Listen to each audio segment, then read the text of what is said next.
Salamat sa Panginoon at meron tayong muling pagkakataon na kahit na hindi po tayo nakikita-kita ng personal, ay sa pamamagitan ng video conferencing, nakakapagpalitan po tayo ng ating mga kaisipan sa layunin nating tumuklas ng kabutihan ng salita ng Diyos.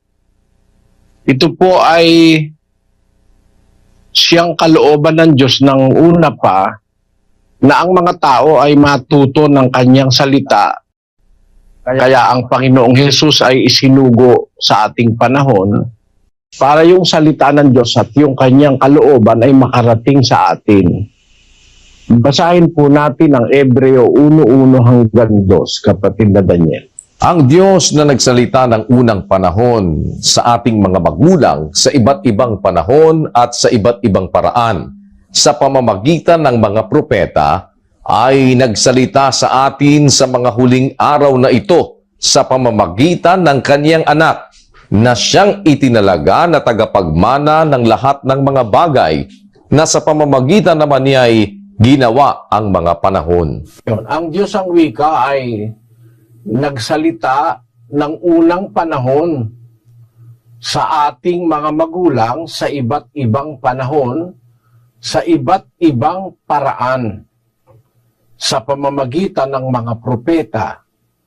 Nagsalita naman siya sa mga huling araw na ito sa pamamagitan ng kanyang anak. Kaya makikita ninyo sa Biblia, ang pakikipag-ugnay ng Diyos sa tao ay sa pamamagitan ng kanyang salita. Nagsalita ang Diyos sa pamamagitan ng anghel. Nagsalita ang Diyos sa pamamagitan ng mga propeta. Nagsalita ang Diyos sa pamamagitan ng mga apostol. Nagsalita ang Diyos sa pamamagitan ng ating Panginoong Hesus. Kumbaga, gumagamit po ang Diyos ng mga kasangkapan para ang kanyang salita na siyang kinaroroonan ng kanyang kalooban ay makarating sa atin.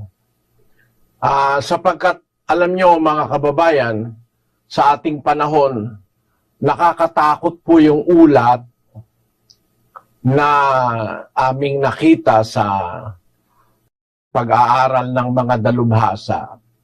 Sa mundo po ngayon, halos kalahati ng tao sa mundo, merong 40% halos ang hindi na naniniwalang may Diyos. Ang tawag po ay mga ateista, mga agnostics. Yung agnostics, yun ay kasama na rin dun sa nagdududa na may Diyos. Gaya nga nung mga, sa Japan po ang karamihan, mahigit na kalahati ng Hapones hindi naniniwala sa Diyos. Ang mga Ruso, mahigit po sa kalahati hindi naniniwala sa Diyos. Nakakabahala ito. Dahil kung tayo ay naniniwala sa Diyos, mamatay tayo, baka ang susunod na henerasyon ng ating mga maiiwang mga anak ay hindi na naniniwala sa Diyos. Mapakasaklap.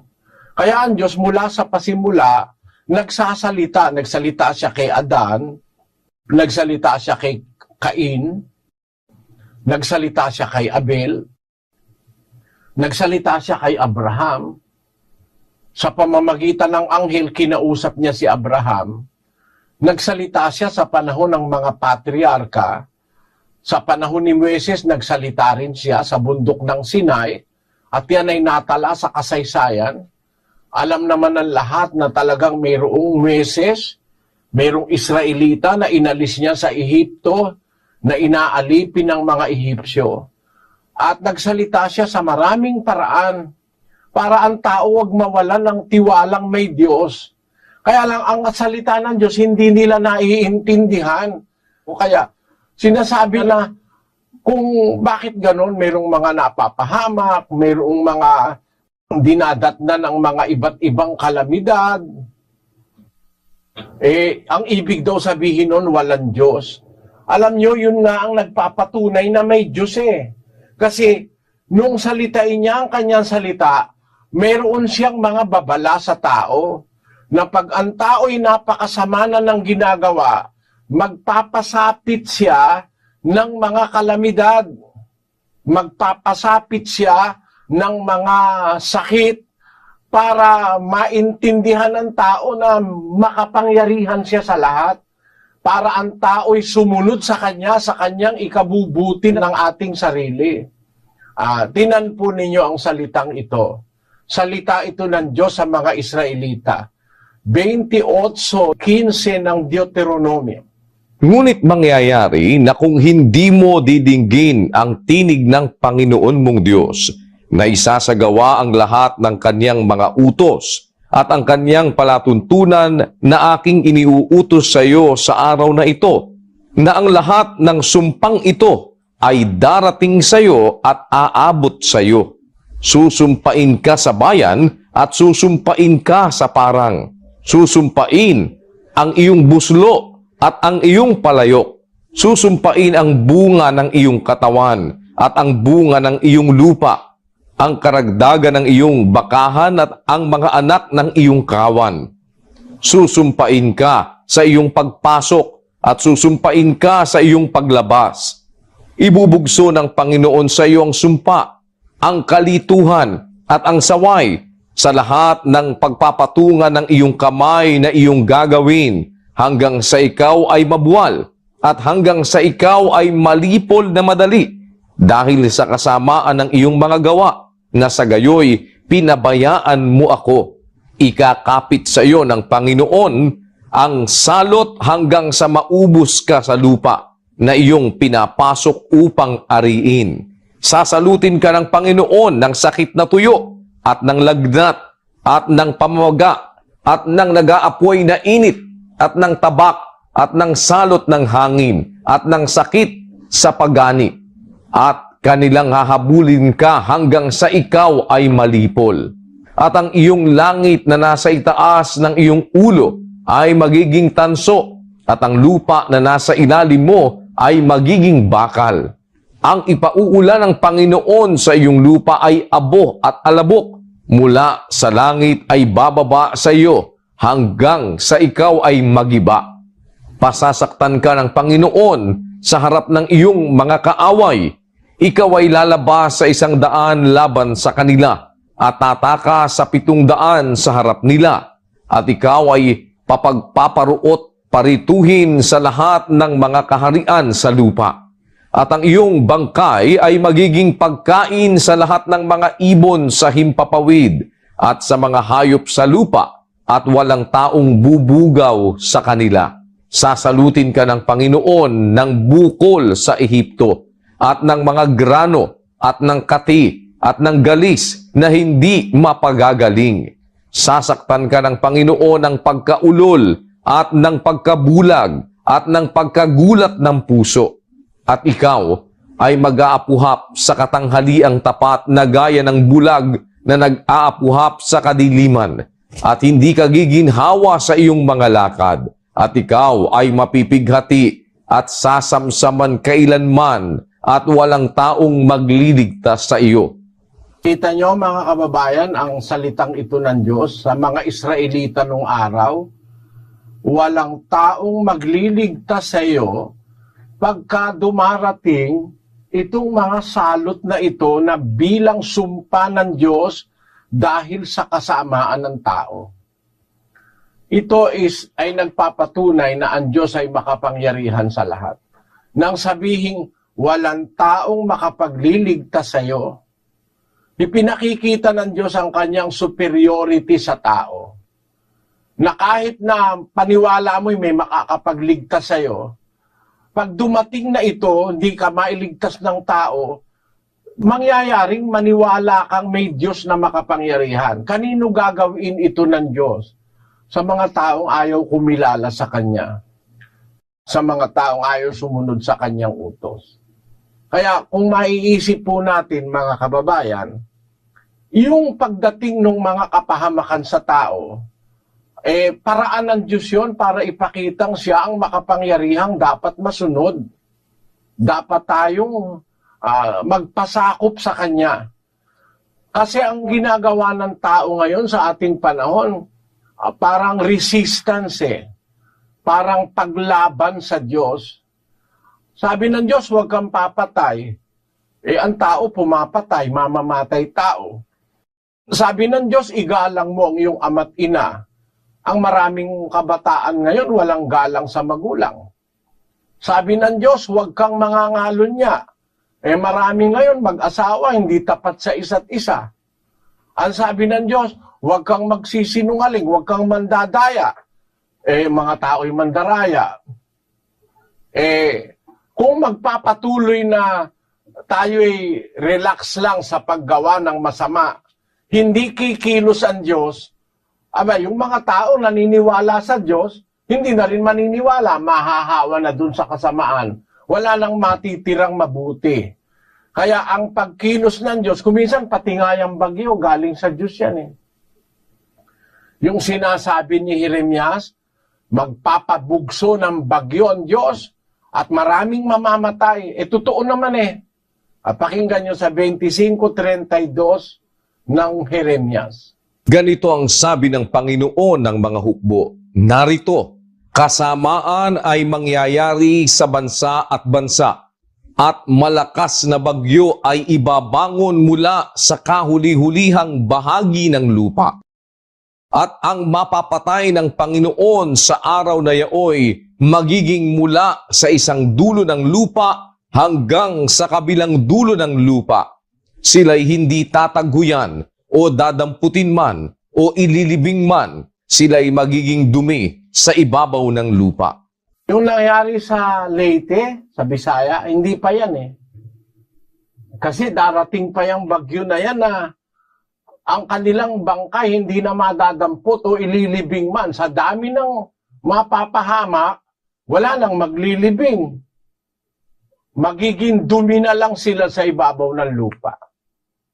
Ngayon, bakit ko po binabasa ito? Para takutin kayo, mga kapatid? Hindi po.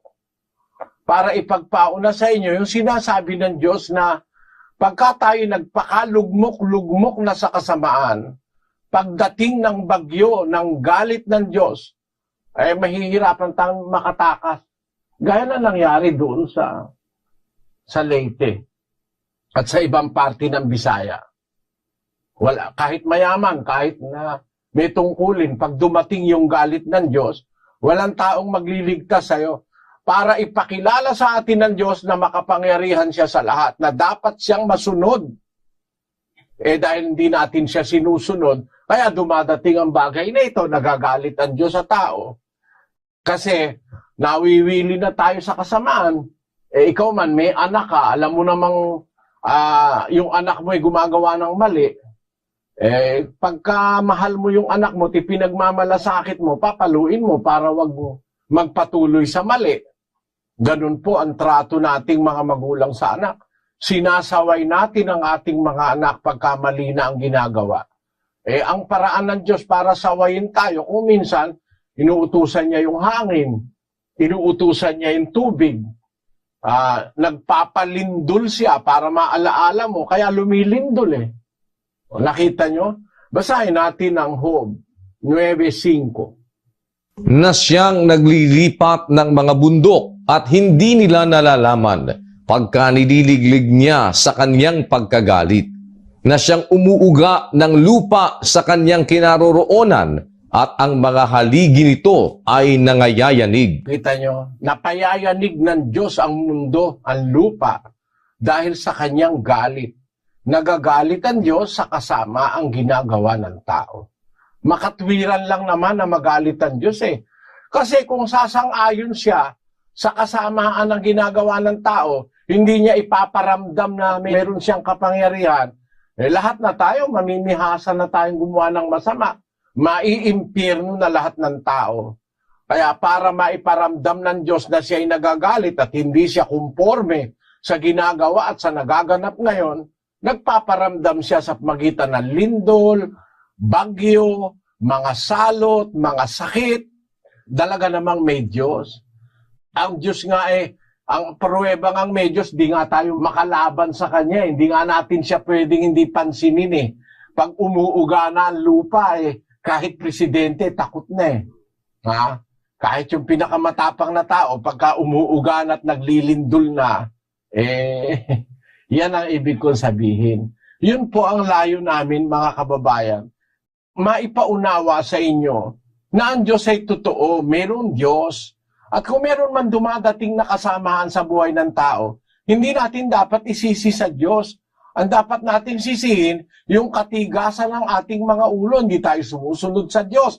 Meron na nga siyang sinabing salita na pagka hindi ka susunod sa akin, eto ang dadating sa'yo. Pero pag sumunod ka naman sa akin, sabi niya, eto naman ang sabi niya. Basahin natin ang Deuteronomio 28:1.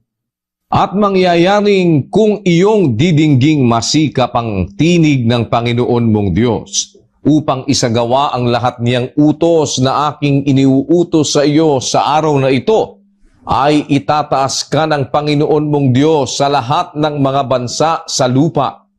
At ang lahat ng pagpapalang ito ay darating sa iyo at aabot sa iyo kung iyong didinggin ang tinig ng Panginoon mong Diyos.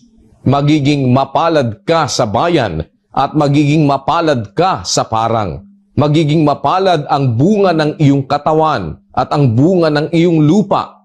Yung kabaligtaran ng mga sumpa, yun naman ang darating pag susunod ka. Magiging mapalad ka sa bayan, magiging mapalad ka sa parang, magiging mapalad ang bunga ng iyong katawan, pati yung magiging anak mo. No? Tingnan ninyo ngayon, bakit merong mga bata, pagkapanganak pa lang, may mga autistic, may mga batang maraming mga diferensya. Isisisi mo ba sa Diyos yun?